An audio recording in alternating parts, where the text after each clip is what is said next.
Hi, I'm Spencer Christian. On this episode of Tracks Ahead, we're going to Ohio to take a close look at a modern freight line that has its roots in the past. We'll visit a large public layout in northern Georgia, ride the rails to visit a logging museum in Wisconsin, and visit with a photographer who plies his trade late at night. The oldest railway in Ohio started back in the late 1800s. Initially running between Huron and Norwalk, the line eventually expanded throughout the state and to West Virginia. The original line continued to find life along the way as part of the Nickel Plate and the Norfolk and Southern Railroads. Now the Wheeling and Lake Erie is still going strong. Idyllic Brewster, Ohio, located about 15 miles from the Football Hall of Fame, has a population of just over 2,300. It boasts tree-lined streets, a nationally known Swiss cheese producer, and a regional snack manufacturer. Since 1913, Brewster has also served as home base for a company that has played a vital role in the town's history, the Wheeling and Lake Erie Railway. After the Civil War, the ports along Lake Erie, like Cleveland, Toledo, Huron, were rapidly industrializing and needed the raw materials that were in southeast Ohio and the Ohio River, the West Virginia border. And as part of that, in 1871, a gentleman formed the Wheeling and Lake Erie Railway to handle those materials, mostly coal, up to those ports and those industrialized cities. In today's modern world, the railroad has branched out beyond moving raw materials to also transporting finished products from a number of Midwestern industries. Besides coal, which is still an important commodity for the Wheeling Lake Erie, we handle steel products, and that includes the raw materials that go into the making of steel, metallurgical coke, iron ore, and then we handle the finished product, steel slabs, coil steel, steel sheet, and we serve 5 steel mills in Ohio and West Virginia, and that's a primary line of business for us. Then the chemicals, including plastics, lumber, forest products, paper, and construction aggregates is another major commodity for us.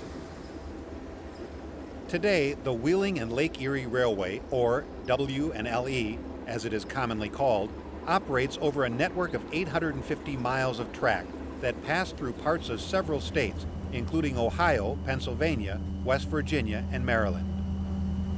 Under the Association of American Railroads, or AAR, the Wheeling is classified as a regional Class 2. That classification is dependent on both mileage and annual revenues, and the Wheeling exceeds 350 miles and exceeds $40 million of annual revenue a year, and that puts us under that Class 2 regional railroad classification. Nearly 400 employees do their part to move over 130,000 carloads of product and raw material to over 500 customers every year, including 5 steel mills and rubber manufacturers, which help Ohio lead the nation in plastic products shipments. The train that just came in today was our 222. It came in with a mixture of plastics, lumber, and perishable. It came down from Bellevue, Ohio, and the freight is in our main classification yard where it was dropped off, and it will get broken up and sent out to its final destination. The power that was brought in will be refueled and serviced and cleaned, and they will be sent back out with 2 fresh locomotives and the outbound freight that's headed west. All these shipments require substantial rolling stock. In an environmentally conscious world, increased efficiencies and reduced emissions have become part of the picture for railroads.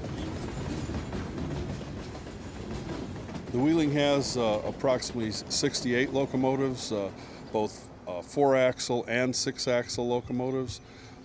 Many of those have been upgraded at our shops, including auxiliary power units to reduce emissions and save fuel, and modern electronic microprocessor systems, and what we call lead trail, which allows remote control with a unit at each end of a train for better braking and better train handling. The Brewster Shop complex that Mark referred to has been a valuable and lucrative asset for the railroad. Here, engines have been built, repaired, and upgraded since the shop first opened its doors in the early 1900s. The shop itself was built in 1910. And over the years, the shop has changed due to the different railroads that have purchased it and decided what kind of repair work they were going to do at this facility. And over the past 18, 19 years, we've been in the process of putting everything back into this shop again. We brought the locomotive fleet into this facility where we could do locomotive and car work under the same roof. We've added a lot of additional equipment and upgraded a lot of the equipment that is in the shop. All of our overhead cranes have went to remote control. We have added a 90-ton drop table for removal of the trucks and truck overhaul. We have an in-ground wheel truing machine, which we do a lot of wheel truing for customers and all of our own fleet. And we've added things like a load box and other smaller pieces of equipment to be able to do all the chores that are necessary to maintain a fleet. We do a lot of what we call truck work here, and that is the components that the car body sits on when you see a rail car sitting on the rail. You also see patchwork on the car body itself, sides, doors, and another function that you'll see here a lot is air brake work, and that's the system that operates your train as it goes down the track. Is the air brake system what controls the speed and the stopping of the freight car. But then we also are required to make any repairs to cars that come on or off our line from other railroads. What we call foreign repairs, that's any car that's not owned or leased by the Wheeling and Lake Erie, and we do quite a bit of repairs on foreign cars. Although upgrades and repairs are an important part of the work done at Brewster, the complex is capable of building a whole locomotive and sending it out on the tracks to pull important cargo and keep the railroad humming.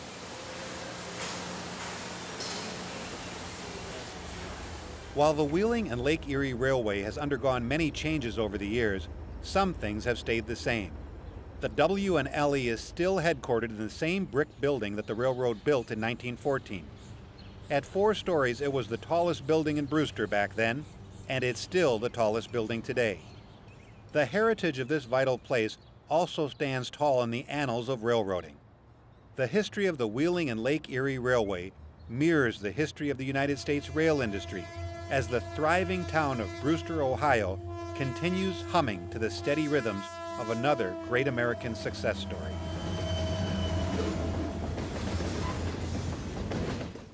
If parts of the railroad look familiar, it's because it was used in the film Unstoppable. Charles Griffin may never have intended his O-gauge railroad to be a layout of dreams, but he built it, and boy did they come. Thousands of annual visitors from all over the world. Deep in the heart of the Chattahoochee National Forest and North Georgia's Blue Ridge Mountains, more than 24,000 people come from all over the world to visit a backyard in quiet Blairsville. This amazing attraction is the largest privately owned O-gauge rail line in the country, Misty Mountain Model Railroad. The 4,000 square foot layout measures 72 by 55 feet and rests on 7 tons of lumber. More than 6,000 pounds of plaster were used in the construction of the mountains and scenery. Visitors enter the impressive layout by passing under a huge 6-foot-wide automatic lift bridge. Once inside, they're captivated by the terrain of northern Georgia. We wanted to represent North Georgia, and we love North Georgia. Our family's from Georgia for 5 generations, and we love it up here, and we wanted to represent the area. We worked almost 2 years designing it before we started to build. Then we went all over the country to look at other layouts. Most layouts were on tables, but we wanted ours to have a lot of depth to it, like you'd be looking down into valleys and then you'd be looking up into the mountains, just like the scene from our front porch. We wanted it to seem like you were in the layout, so we made valleys and rivers instead of aisles for you to walk in.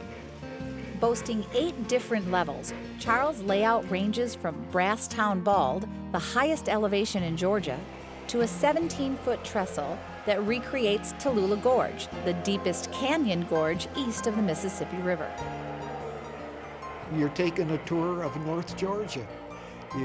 You're walking through the mountains, and we have a lot of the different cities represented with historical buildings on them that are no longer there. I build them using photographs of the actual buildings that I want to build. It takes me anywhere, I'd say, between 2 and 3 months. I've done the old courthouse in Gainesville, which was hit by a tornado back in 1936. And I did the Piedmont Hotel, which was owned at one time by General James Longstreet. And I did a replica of the Biltmore Estate. That was probably my most challenging building. A lot of the windows on there had to be hand carved. The gargoyles on it, they were kind of hard to find, you know, for the 1/4-inch scale. And then the Goddess of Grain statues on there, I couldn't find any of them, so instead of the Goddess of Grain, I used Venus and Aphrodite. So, but who's gonna tell? Ken built one building in homage to Charles' Uncle Fred. My Uncle Fred worked for the Milwaukee Railroad, and I was just fascinated with his stories and the trains he was on. And they gave me my first train, and that started it all. That station took me actually probably about 6 months. And right when I had it done, my 3-year-old punched out all the windows in the front of it. So I had to redo them, so it took a little longer. With 12 handmade bridges, 4 trestles, and 15 tunnels, the layout allows 14 trains to run at one time. 11 transformers power the trains over 1 mile of track. Hidden trap doors beneath the layout service the massive array of electrical wires that power the trains and illuminate hundreds of buildings, streetlights, and signs. Now we have around 167 complete train sets, and we have all the manufacturers, I think. We got something from everybody. The enormity of the layout allows 80 to 90 visitors to pass through at one time. In the course of a week, several hundred people visit the Misty Mountain Railroad, with all proceeds going to area charities. It's very rewarding to have something like this when you get older. And my son and grandsons are involved with it, and I would like to have them carry on with it and give pleasure to everybody.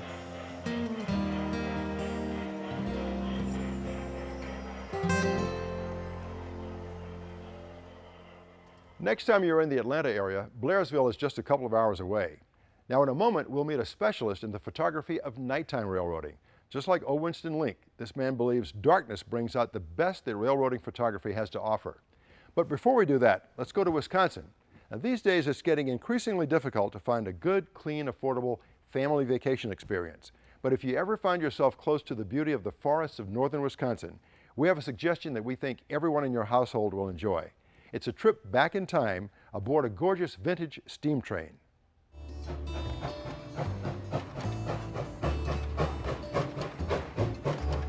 When you climb aboard the famed Lumberjack steam train in Leona, Wisconsin, get ready for a short trip back to the late 1800s.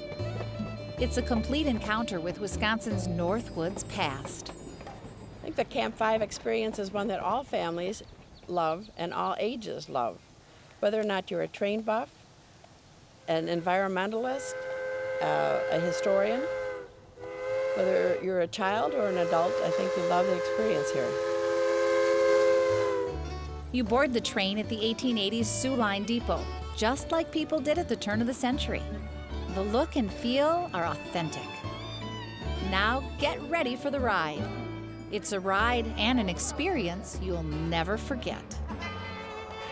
The 4-spot steam locomotive was built in 1916 by the Vulcan Iron Works in Wilkes-Barre, Pennsylvania, and brought here a few years later to be a workhorse in the logging industry. The steam engine pulls 2 all-steel passenger cars, an open-air car, and 2 cabooses.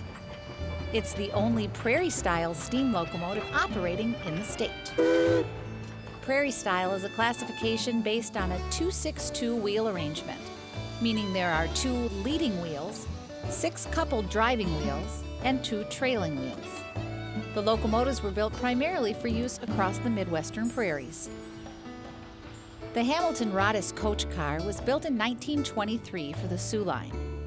The next coach, the Rat River, was built in 1911, also for the Sioux. The 2 cabooses have unique cupolas where you can sit among the treetops enjoying views of the passing forest. There's also an old boxcar that's been carefully converted into an open-air observation car. Thanks to a recent grant, the track has all been upgraded. We can go 100 miles an hour. Well, we had the original rail on this, and over the years we had done lots of maintenance, replacing ties and occasionally replacing some rail. But when we replaced this 60-pound rail, we found that there were a number of pieces of rail that were from 1872, so a lot of it was very worn. Not only is the journey enjoyable, the destination is a highlight of the trip. The Lumberjack steam train takes you out to the site of an old logging camp. Lumberjacks numbered their camps as they moved from place to place, and this was the site of Camp 5 in the late 1890s. In later years, it became the Lumber Company Farm, a working farm to feed the lumberjacks. There are still some of the original buildings. The old hog barn is now part of a petting corral. There's the old slaughterhouse, a boarding house, and some of the original barns. The blacksmith shop is now part of the museum, where the story of the logging industry is told and where history really comes to life. Well, our museum has lots of different artifacts, whether or not it's the household or farm implements, which I think gives everyone an idea of how difficult life was, whether it was in the 1890s through the 1930s. It wasn't easy. The saws that you'll see in the museum, whether or not it's the 2-man crosscut saw or the wonderful invention in the 40s of the 2-man power saw, which weighed 150 pounds, which was quite difficult to carry through the snow, but it was a great invention. You'll see cables and pulley system where you can lift 100 pounds, and children are amazed to see that with that system that they're able to lift such a heavy weight. Necessity is the mother of invention, and the loggers came up with some great inventions. You'll see where the bread tins are soldered together because the cook in a logging camp didn't have time to pull out one bread tin at a time. You'll see griddles that are 3 feet long because there were so many men and they were so hungry and needed so many pancakes in the morning. You didn't have time to have small griddles. Coffee urn is just huge. They threw the coffee grounds in there and a lot of water at about 2:30 or 3 o'clock in the morning and let it boil all day long. If you didn't like your coffee strong, you weren't going to be a happy camper. It's easy to see why Camp 5 is on the National Register of Historic Places. It's a darn good example of how hard America worked to get where it is today. And it's easy to see why the Lumberjack steam train is a must-see attraction for rail fans and their families traveling through the Midwest.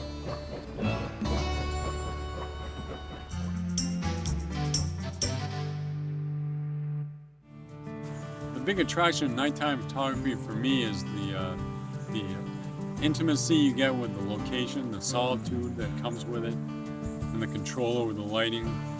No dark trucks on the locomotives. Winston Link was right when he spoke about the control you have over the lighting at night versus during the day. Vermont-based photographer Gary Knapp has been shooting trains for nearly 30 years. The last 5 years have been nighttime photography. His work is absolutely stunning. He sits in the dark for hours waiting for the train to pass. He does it in all seasons and in all kinds of weather. It's just Gary and his digital camera. And nearly a dozen carefully placed remote-controlled lights that flash at the precise fraction of a second. He is often compared to O. Winston Link, who captured the final nights of the steam locomotive a half-century ago. Both men seduced by the enchanting beauty and power of the locomotive and captivated by the opportunity to see something that few of us will ever see in person. I choose my locations so that people can identify them when they see the picture by looking at identifiable buildings or structures that are trackside that I include in my photos. The local engineers are used to it by now, but initially when they came into a scene, when I saw them, I would fire off a test flash of the lighting system. And they would see that and they would be able to react to it or plan for it by either looking down or closing their eyes momentarily or looking over at me at the camera or something. They caught on quickly what I was up to. Yeah. Yeah. This is at Lacole, Quebec on CP Rail's D&H. This is a detouring CSX train 935. And again, these are favorite conditions in a near blizzard at night. Very dramatic. This is at Mance, Pennsylvania on Mance Curve on CSX Sand Patch grade. I shot this because of the unique viewpoint of the 14mm lens here from the porch. The flag really makes the scene. This is at Harper's Ferry National Historical Park, West Virginia. I shot this because of the dramatic surroundings and the trestle, isolating the train with the frame within a frame within the picture. This is a very unique scene with the railroad built into the street in LaGrange, Kentucky, on the main line between Cincinnati and Louisville. Another great scene with the flag in the photo. Only in LaGrange. This is in Barton, Vermont, a classic Vermont scene with a tall church steeple in the background, with the Vermont Rail System's Green Mountain 304 leading a Washington County Railroad train. This is CP Rail's holiday train at Westport, New York. This is the station that originally inspired me to take up night photography. Only during the nighttime do freight trains go by here on CP Rail's D&H. I like this one because of the unique station. There's no station here like Westport in the area. Very photogenic. And the people, of course. It's not all the time you get to include people at night. This is another great Vermont scene in South Royalton, Vermont. This is the quintessential small Vermont village. And this is New England Central Train 324, the only train during a 24-hour period that goes through here. This is at Lock Mills, Maine on the St. Lawrence and Atlantic Railroad, train 393 going westbound, crossing Round Pond with the kayaker positioned out there, waving. Great Maine scene at night. This is at Port Henry, New York, another favorite location of mine. This is the annual Toys for Tots train. And this is the only time of the year that the 7312, the pride of the fleet on the D&H, is seen leading passenger equipment. This is at Riviere du Loup, Quebec, with Via Train 14, the ocean. This is a favorite photo location of mine because this is the first location I used a telephoto at night with the night lighting system successfully. It's easy to see that Gary Knapp loves what he does and is a master of his art. He will continue to chase trains through the darkness, bringing to life the mammoth locomotives that roar through the night while most of us dream in comfortable silence.